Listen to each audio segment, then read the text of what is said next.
J'ai subi des menaces de la part du colonel Kangambila, où il a lobby qui a dû par instruction et outil na VPM il intérieur a lobby qui a kokangangai na ba travailleur nangai. Yango na tada ko senga nada o nada ko lobalelo ezake mokili mobimba ba yeba peuple congolais mobimba ba yeba que lelo vi nangai eza soki m'arrive quelque chose le colonel Kangambila a lobby a dû par instruction na yebité au nom de quoi. Le même jour, à 18h, Belgique par la police. Bakangi ba sentinelle nangai, ba matina mira mopandi, ba l'équipe ba buki porte ya moké, ba policier ba koti. Ba bengani ba to ya AVC, ba bengani ba sentinelle AVC, bango ba koti na kati, ba policier wana, ba zak ba occuper lieu tinelo. To sengi bango document azati. To benga na parquet, to kei na parquet, ko déposer déclaration na biso. Parquet a tindi ba inspecteur ba kiti kuna sur le lieu, ba kuti ba policier ba dans la carte. Bon pesa biso document ya réquisition na bino, on n'a pas le compte à rendre avec le parquet, mikanda ba parquet a pas pamba wana. Biso toza ko obéir kana mibeko na biso et outi pas VPM motalobi na biso AVC a kokota ote, muto kokota te, ba image ezali. VPM de l'intérieur. Na luki ko benga VPM intérieur. Pona ko vérifier information wana oyo ba policier baza na kati balobi baza kuna sous les ordres du VPM et de l'intérieur Peter Kazadi. Je l'ai appelé moi-même personnellement. Il m'a dit madame, laissez-moi vérifier. Ce n'est pas dit que tous les policiers, c'est vrai que la police est sous tutelle du ministère de l'Intérieur, mais les policiers, tous les policiers qui vont là-bas ne viennent pas toujours par le VPM de l'Intérieur qu'ils ont envoyé. Laisse-moi vérifier. Ça c'était le premier. Jusqu'aujourd'hui, quand je l'appelle, il décroche pas.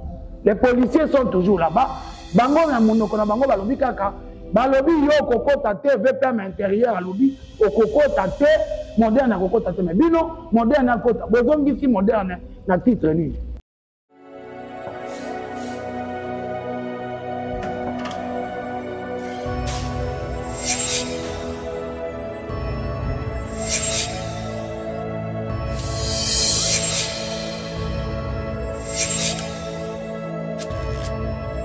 Abonnez-vous sur Pifo Télévision, vous informer sur notre devoir. Papa journaliste, ngai soki na bengi bino lelo awa boye. Na ye liboso pona koloba ko dénoncer que naza en danger. Naza en danger, j'ai eu des menaces. J'ai subi des menaces de la part du colonel Kangambila, où il a lobby que a dû par instruction et outil na VPM ya intérieur a lobby que a kokangangai na ba travailleur nangai. Yango na tada ko senga nada o nada ko lobalelo ezake mokili mobimba ba yeba peuple congolais mobimba ba yeba que lelo vi nangai eza soki m'arrive quelque chose le colonel Kangambila a lobby a eu instruction na yebité au nom de quoi. Le problème est dans que bino surtout bomoni mokonzi mboka za ko bundela likambo ya justice alela ki likambo ya justice pe na souci na ya ko bongisa mboka atomboli justice bauti ko sala ba changement awa et puis justice lolo na koloba ke 2 ans yakata conflit nanga oyo tolelaki mingi mais justice e sali musala na yango et kati pe et lobby droit c'est-à-dire que après le parquet général oyo 2 ans durant après avoir kota la dossier wana ko sala ba enquête ko confronter ba pièce à ba partie a décidé qu'il est 30 décembre kozongisa AVC na kata concession na ye et puis réquisition yango yo ya parquet oyo kendeki kozala exécuté sur base d'une décision judiciaire oyo ba réinstaller AVC na kata concession na ye to beti maboko to sepeli c'est ça l'état de droit oyo mokonzi mboka lingi ke biso ba congolais lelo tozala honoré pe salami bino yoto tout bomonaki bakotisi AVC moderne construit na kati ya dossier oyo aza na 2 dossiers dossier pénal ya liboso ezali aza kosala exploitation illicite na vol à matière première na mabele ya Congo et puis parquet général parquet ya grande instance ya Gombe et fungolaki dossier pénal contre ye o bomonaki na batelaki réquisition na cadastre minier oyo asalaki rapport na ye ke ezali exploitation illicite Azana mikandate, Azana droite, Azana exploité illégalement. Parquet à cela qui peut empêcher qui est exploité Sikawana. À cela qui n'a réquisition, la police nationale pour sécuriser, biloko bango ba scellé. On est allé dossier pénal, oyo mosusu, oyo salemaki. Ngai na kata dossier pénal na ngai oyo moderne a utilisé qui jugement na ngai moko pour na aya ko benga na ngai akota na kata lopango alors kaza na décision judiciaire te azali poursuivi pour faux usage de faux, occupation illégale, destruction méchante biloko na ngai abebisa bukati lelo. Vol biloko na ngai bebape tout base ya dossier wana oyo ezalaki na parquet. Le parquet a statué, le droit a été dit. La justice a été rendue, AVC a été rétabli dans ses droits. Tobeti maboko to sepeli to koti. Mukolo baye ko installer ngai. Lokola biloko ya moderne ezalaki na kati. Le parquet a fait cette procédure qu'on appelle l'inventaire des biens. Ba inventorier biloko ya moderne, ba constituer ngai mokolo mabele gardien, parquet peut à se constituer à une liste. Le même jour, on a 18 heures, dédié par la police. Bakangi ba centenaire na ngai, ba matina mira mopandi, ba leki ba buki porte ya moke, ba policier ba koti. Ba bengani ba to ya AVC, ba bengani ba centenaire na AVC, bango ba koti na kati, ba policier wana, ba zak ba occuper lieu tinelo. To sengi bango document azate. To benga na parquet, to kei na parquet, ko déposer déclaration na biso. Parquet a tindi ba inspecteur ba kiti kuna sur le lieu, ba kuti ba policier baza na kati. Bon pesa biso document ya réquisition na bino, on n'a pas le compte à rendre avec le parquet, mikanda ba parquet a pas pamba wana. Biso toza ko obéir kana mibeko na biso et outi pas VPM motalobi na biso AVC a kokota ote, muto kokota te, ba image ezali. VPM de l'intérieur. Na luki ko benga VPM intérieur. Pona ko vérifier information wana oyo ba policier baza na kati balobi baza kuna sous les ordres du VPM et de l'intérieur Peter Kazadi. Je l'ai appelé moi-même personnellement. Il m'a dit madame, laissez-moi vérifier. Ce n'est pas dit que tous les policiers, c'est vrai que la police est sous tutelle du ministère de l'Intérieur, mais les policiers, tous les policiers qui vont là-bas ne viennent pas toujours par le VPM de l'Intérieur qui les a envoyés. Laisse-moi vérifier. Ça c'était le premier. Jusqu'aujourd'hui, quand je l'appelle, il ne décroche pas. Les policiers sont toujours là-bas. Bango na monoko na bango balobi kaka. Balobi yo kokota te VPM intérieur alobi o kokota te moderne na kokota te mais bino moderne na kota. Bozongi si moderne na titre ni. J'ai fait le dossier au niveau du parquet. Le parquet a signé la réquisition parce que les biens qui sont sortis, qui étaient consignés chez AVC et qui étaient consignés au parquet, ces biens-là étaient sous notre responsabilité. Voilà que le 4 janvier, le jour férié des martyrs d'indépendance, les gens de Moderne Construction sont venus accompagner encore toujours des jeeps de la police, escortés. Ils ont cassé ce portail, j'ai les images, en train de casser le portail, et avec colonel Karambi là toujours, et ils ont commencé à sortir les camions. J'ai pris les images, j'ai envoyé au procureur. Mais les camions, les machines qui sont en train de sortir, le parquet, vous n'êtes pas là. AVC n'est pas là. Qui est en train de sortir? Je vois juste les sujets indiens. Les Congolais là qui sont là, c'est Ramazan. Il s'appelle Indien Ramazan. C'est toujours le nom qu'on a donné. On ne sait pas. Et le parquet, étant donné qu'il y a aussi les policiers, j'ai déposé une plainte en bonne et due forme à l'auditorat qu'on interpelle les policiers armés qui occupent ma concession et qui sont venus en compagnie de M. Ramazan récupérer les biens auxquels moi je suis gardien. Je ne sais pas où est-ce qu'ils sont partis avec, alors que j'ai un PV qui est signé ici, qu'on constitue AVC et le parquet comme gardien. Le procureur arrive, ils envoient les inspecteurs arrivent, ils trouvent la parcelle vide. Moderne a tout sorti les quatre. Toutes les machines, les camions, tout est parti. Destination inconnue, personne ne sait. Il y a une action, il y a un dossier qui a été ouvert à charge qu'on sache qui est venu récupérer ce matériel pour le compte de qui. Le parquet, le dossier au niveau du parquet. Aujourd'hui encore, voici qu'aujourd'hui, le 12, Moderne vient encore, toujours accompagné du colonel Kangambila. Ils sont venus avec les camions, continuer à charger les caillasses, prendre alors que l'exploitation là-bas est interdite. Recherche faite, on tombe sur une lettre que le PG Cassation a écrit au procureur général en autorisant à Moderne d'aller récupérer leur matériel. Cette lettre est signée le 10 janvier. Aujourd'hui, nous sommes le 12. Moderne, quand est-ce qu'il est allé encore récupérer le matériel qu'il a déjà sorti les 4? Donc, vous comprenez que la réquisition du PG, procureur de cour d'appel, qui demande qu'on interpelle les gens de Moderne et qu'on interpelle les policiers qui sont partis à la parcelle pour qu'ils nous indiquent où sont passés les matériels, parce que voici qu'aujourd'hui, la lettre du PG Cassation autorise à Moderne d'aller chercher les matériels. Quel matériel il va aller encore chercher? Alors que les 4, ils sont venus récupérer le matériel en l'absence du parquet. Moi, je me dis, nous allons où? Nous ne sommes pas dans la jungle. C'est un pays de droit. Personne n'est au-dessus de la loi. Il y a des procédures à suivre. Les biens étaient au niveau du parquet, les dossiers étaient au parquet. Combien ça va coûter à Moderne d'aller au parquet, chez le procureur, où il y a des dossiers, et toujours en cours en instruction, qu'on leur donne des inspecteurs et qu'on fasse la réquisition en bonne et due forme pour qu'ils viennent sortir leur matériel. Comme ça, au moins, il y a un PV qui est signé de restitution et ABC, le parquet est déchargé. Surtout que Moderne a des lettres qu'il a déjà écrites menaçant le procureur en disant qu'il y a des vols qui se font dans la parcelle avec ses biens. Oui, parce que tu étais déjà plein qu'on a volé. Mais laisse la procédure suivre. Ils sont partis d'une manière cavalière. Tantôt, ils ont nié qu'ils n'ont pas pris les biens. Parce qu'aujourd'hui, il y a la lettre de PG Cassation adressée au procureur général d'autoriser des Modernes d'aller sortir les machines. Et il confirme ici que AVC est réinstallé.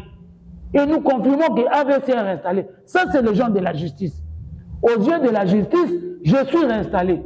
Mais chez le général Kangambila et les ordres qui disent qu'il reçoit du VPN, AVC ne peut pas mettre le poids, les pieds là-bas. Alors, moi, je ne sais pas qui est au-dessus de la justice ou toutes les décisions de justice n'ont pas la valeur aux yeux de la police et du VPN.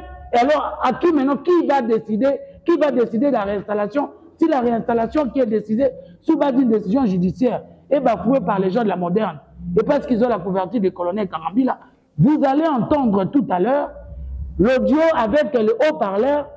Le colonel Kangambila menace la AVC. Soki botie makolo kuna balobi bokokota kuna te ezali décision ya sécurité intérieure. Et pour na balobi na biso eza décidé pour la sécurité intérieure AVC a kokoma te. Balobi otika réunion. Biloko pareil de communauté. Ezali ni la partie A ni la partie B. Ezali décision ya sécurité. Ezali décision la sécurité. Donc, nous avons dit que ça dit là, on a un avocat et puis nous avons fait la tête à la tête. Donc, on a dit que là, on dit qu'elle a mêlé à la tête à la vie de toute décision à côté à tout cas. Du coup, vous avez dit que là, on va mettre ça. Et donc, on va dire que là, on va mêler à la on va mettre ça. On a le basico. Oui. Du coup, on va pas dire qu'on a pas collé, on va dire que c'est Zali. Mais, bah, il y a dit, mais. Il y a dit que c'est Zali, parce que c'est Zali.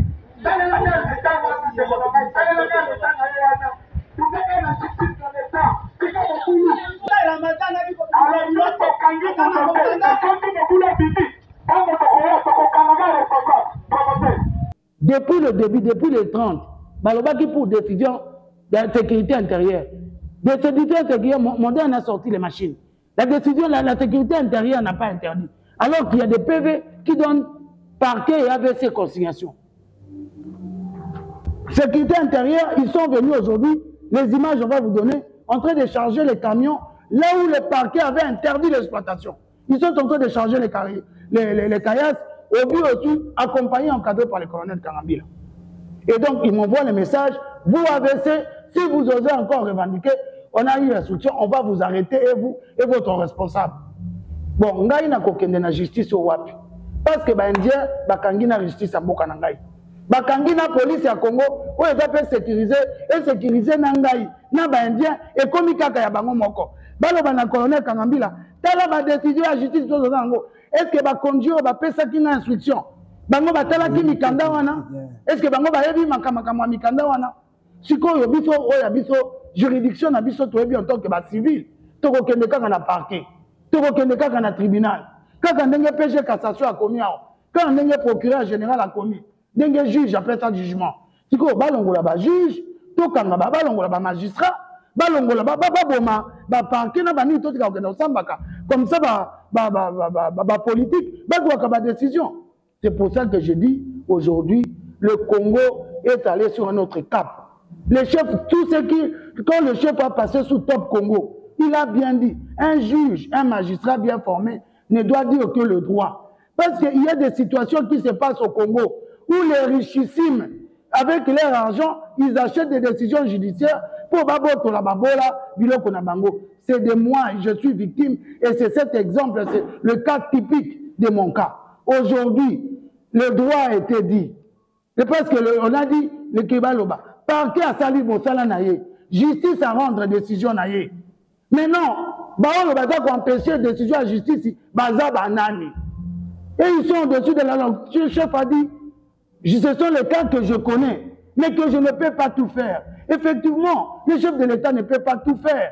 Il a les collaborateurs pour l'accompagner dans sa vision. Qui sont ces collaborateurs? Ce sont les ministres, ce sont les commandants de la police, ce sont les journalistes, ce sont les parquets, les magistrats, les juges, et nous aussi les peuples congolais. Mais maintenant, si c'est là, et à chaque fois que la justice ne peut pas être rendue, parce qu'elle a été rendue dans mon cas. Et voilà, c'est le peu que je voulais. Je suis en danger, et la nation congolaise est en danger. Et le droit est en danger, et le droit de nous les faibles, qui n'ont pas de téléphone, l'argent à appeler pour qu'on vienne vous sécuriser, nous suivons que la procédure. Moi, je continue à suivre la procédure. Je vais retourner à ce parquet-là. Je retourne à l'auditorat. J'attends qu'on m'appelle le colonel Kangambila, qui me dise au nom de quoi, quel acte, pourquoi il a mis les policiers chez moi. Est-ce que, quand il parle de la sécurité intérieure, c'est pour la sécurité intérieure. Qu'est-ce que la sécurité intérieure vient faire dans un conflit foncier? Est-ce qu'il y a eu la sécurité intérieure est menacée en Djili Kilambu dans la parcelle clôturée où les gens voient que librement leurs occupations? Les policiers que le colonel Kangambila a été faire là-bas n'ont pas d'autres missions. Moi, je trouve qu'il n'y a pas, qu'on ne montre pas, il n'y a pas, la sécurité intérieure n'est pas dérangée là. C'est une décision de justice que le parquet, la police est censée protéger. Maintenant, si on incite les militaires à commettre les actes contraires à la loi, même à ne pas respecter l'hiérarchie et les droits. Parce que le droit, la loi, l'état des droits, il y a des principes et les lois qui doivent être respectées. Voilà, aujourd'hui, c'est le peu que je voulais. Je suis une Congolaise. Je suis dans mon pays. Mboka Isaiah Biso, na kokende na mboka mususu te. Naza na justice mususu te. Naza na l'état mususu te. L'état on est juger pour na moderne. Bota la paix Mikanda parce que oyo ba signé ba Mikanda oyo bazala qui nommé par la République. Ce sont eux qui représentent la justice et qui sont censés aussi accompagner les chefs de l'État dans sa mission. Maintenant, si on les empêche à eux aussi de faire leur travail, c'est-à-dire que ceux qui font le travail là, ils sont beaucoup plus importants que ceux qui ont signé ce genre de lettres, qui ont signé ces réquisitions, et que Moderne ne doit pas respecter la procédure. Combien sur la lettre de retirer les biens est adressée au PG? Pour le PG, il y a des cours d'appel. Mais Moderne, parce qu'il a déjà été entendu là-bas, c'est sous base de lui qu'il a requis. Il pouvait qu'il retourne chez le PG, on lui donne les policiers, les inspecteurs, avec l'inventaire qui a été fait. Parce qu'il y a même des photos lors de ma réinstallation. Mon inquiétude donne que les biens là, qui sont sortis, que Moderne aujourd'hui les 10 a eu l'autorisation chez le PG d'aller sortir. Les biens qui sont sortis, les 4 sont partis où? Qui les a sortis à la destination de qui? Je demande seulement qu'il y ait un PV qui me décharge. Parce qu'aujourd'hui, je suis menacé même d'être arrêté. Qu'on me décharge parce que le gardien qu'on m'avait constitué, ça a été bafoué, ça n'a pas été respecté. Est-ce que c'est vraiment que c'est tout ce que je demande? En tout cas, nazo senga bakonjamboka, bo lembanga ite. Pour nakata décision, nakata dossier yo, nazo yebate soki décision Zambe na likolo atiaka kabiso na se. Zambe ase akati po na ngai Dieu des veuves. Zambe ba orphelin ase akati. Et puis on Zambe afungoli mutakolongola ngo azate. Moderne aza na carrière na ye et toute autorité vient de Dieu. Et vous qui prenez cette décision, toute autorité vient de Dieu. Aujourd'hui, ce que Dieu a donné, personne ne peut l'enlever. Ma concession m'a déjà été remise. Je suis réinstallé dans ma concession et j'y occupe. Policier, oh bah y'a ko troubler ordre nangai, bah bima parce que sécurité intérieure, ils en a qu'à talopango wanate. Nasuki wana. Ndeko nakamisi, isolo à maman, c'est très clair comme de l'eau à boire. Attendez, nga jobi sabino wana, nous sommes les juges subasuma wapi. Les juges subasuma na jugement RC 113.151. Pour les gens qui torpillent. Jugement ne loba qu'il faut pas déguerpir, bateau nyonso au bazali kovanda, madame de bagiza na bateau nyonso bazali kovanda nisikawana. Jugement na enyokwami. Jugement na eza violé. Jugement na eza torturé. Pourtant mibe que za comment ça polele ke ba jugement sur za kobima, eza kobima na kombo ya peuple congolais. Mais ezali exécuté au nom des chefs de l'État. Et le Congo n'a pas de chef de l'État à part Fati Beton. C'est-à-dire que y a torpiller jugement wana na ebisaka bino ezali un coup d'État. Eza konyoko la mokonzi ya mboka. Et mokonzi ya mboka ne cesse jamais à kolela ko déplorer likolo ya justice na biso. Azali mokonzi ya mboka d'une bonne éducation, d'une bonne intelligence akotaka na makambo ya justice te. Atike la chauffeur na chauffeur volant na ye mais aye ba ko respecter code ni ko ba mibe ko mboka. Bref, par cas qui saisi na exploitation illicite na vol na rébellion oyo moderne asala ki na kati ya isika wana. Mais au finish balobi bozonga na isika na bino bazongisi bango le 30 une journée ouvrable. Boya kobimisa biloko na bino boyete. Le premier, le 31, le premier ezalaki le 30 wana na pokwa misale ese sili. Drapeau ya mboka ese kiti. Kangambila qui s'engage en vertu de quel pouvoir pour na kolakisa désordre akiti na d'Égypte ya ba policier sans document, sans décision judiciaire. Aye kotika bato wana na kati sous instruction que bato ya AVC oyo par cas jongisaki bakoka kotia makolo kuna na kati te. Est-ce que zalaki na juridiction na yé d'ailleurs? Non, ce qui est regrettable c'est quoi? Mboke tambolaka na mibeko. Mibeko ezalaka bongo na ordre. Même makambo ningi esambisa makandinga wana papa, chaque juridiction eza na ba circonscription na. Chaque police eza na ressort na.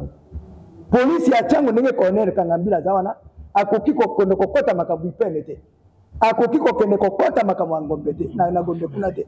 Parce que chaque ngano na ngano a na ressort na.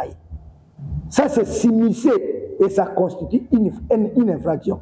On est à violation, il y a organisation, il y a état mouisseli ya mboka. Et quand cela ne tient, il y a qu'on doit convertir, il y a qu'on doit quitter, ndenge na zako sala awa na zui ordre il y a VPM. VPM qui, notre frère compatriote, son excellence Peter Kazadi, que je respecte beaucoup, ce grand monsieur d'état de droit, d'une grande école, il y a état de droit, avocat de circuit, à Koki Kotambola contre les antipodes, il y a métier n'a été. Moi, jusqu'à preuve du contraire, parce que c'est notre avocat, moi, je l'ai vu moi-même en personne. Il est avec moi de pêche, c'est notre ministre. Moi-même,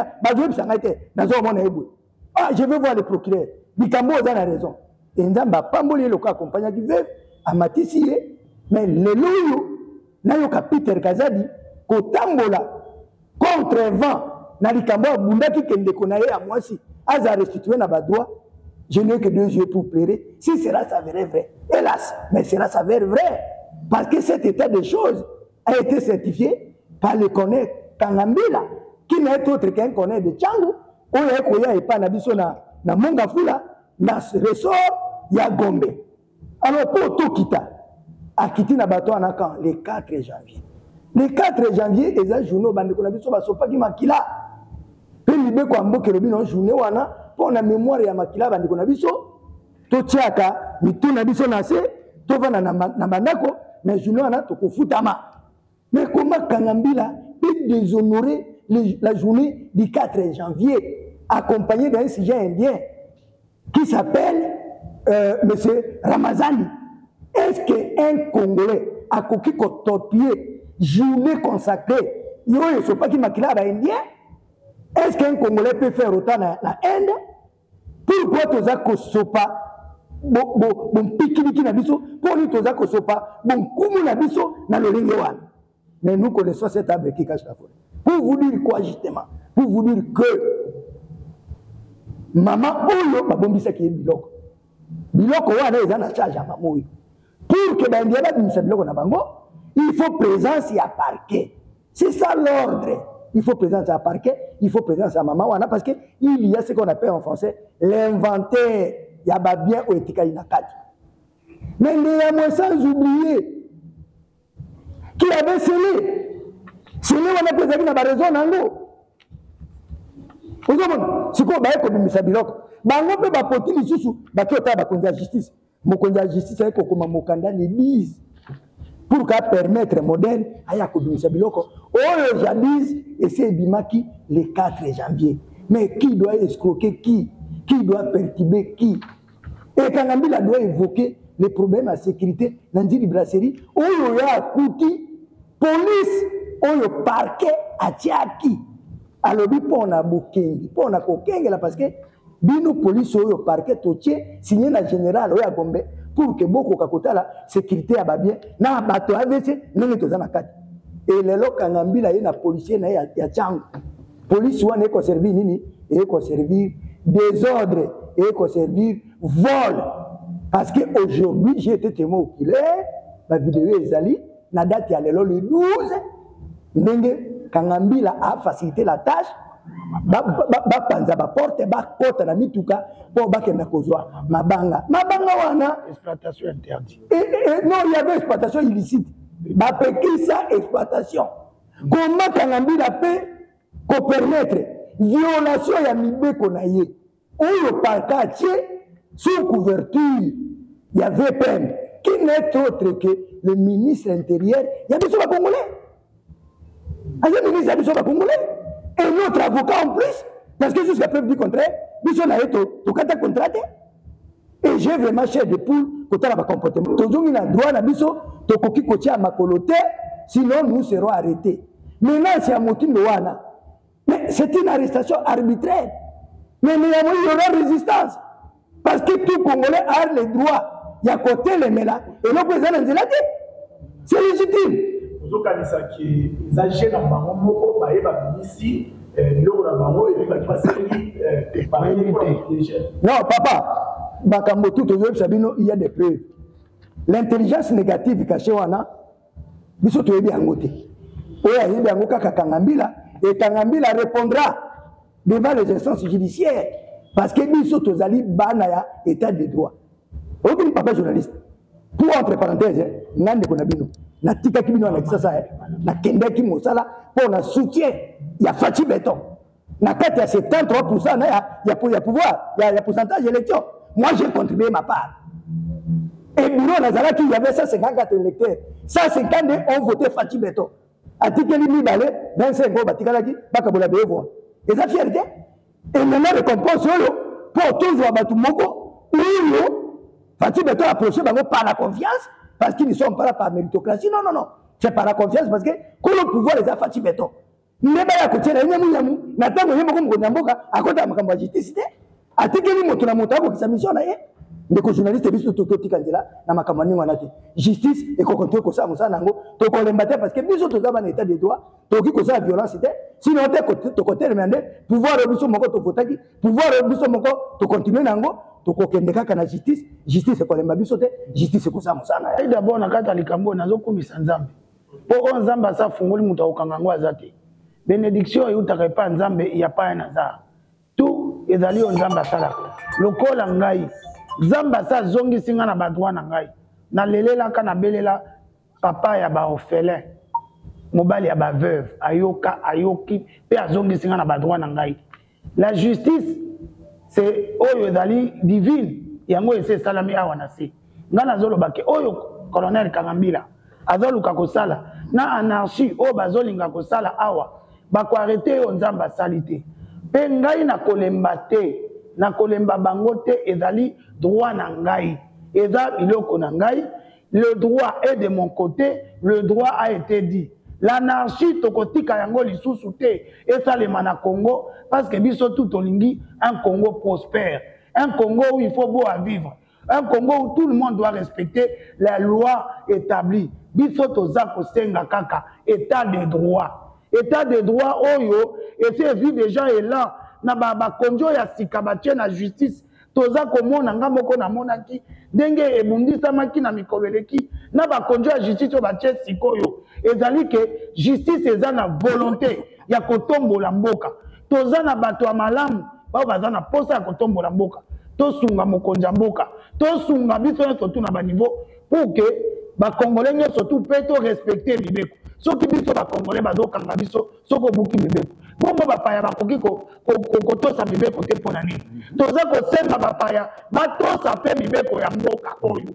parce que tout pays est régi par les lois et le droit et ces droits-là c'est ce qui font de nous notre honneur cet honneur nga en tant que congolais nakolinga te mopaya abafoué yango mpona ene nakobafoué te là où le procureur général il y a parquet général a installé Moutou. Tout va d'une décision judiciaire. Je ne vois pas qui peut être au-dessus de la loi. Là où les biens qui sont conciliés, au bout qui cadena, au bimisi na makas, babenga ngo bruit de scellé. Est-ce que l'infraction surtout wana est pénissable? Non. Aimons le Congo. Nous aimons le Congo. Le président, on a choisi de consolider les acquis. Et ces acquis-là, nous allons les consolider parmi ces acquis. C'est la justice et l'état de droit. Et cette justice, nous devons l'accompagner, tout Congolais là où il se trouve, respectons les lois et les étrangers qui ont choisi ces pays comme seconde patrie, va respecter Mibeko Mboka. Parce que c'est de la justice qui élève une nation. Et c'est de là que ça va sécuriser tout Congolais. Police, elle a pona ngai, elle a pona mupaya. Police, elle a pona kokengela, bamususu kotika bamususu te. Et puis police, elle a pena obligation ya exécuter ordre mal donné.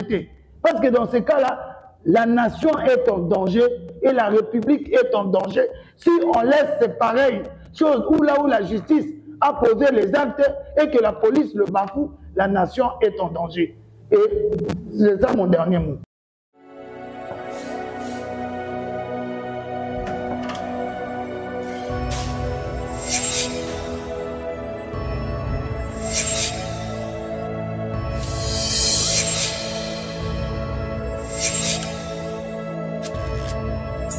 Abonnez-vous sur Pifo Télévision, vous informer sur notre devoir.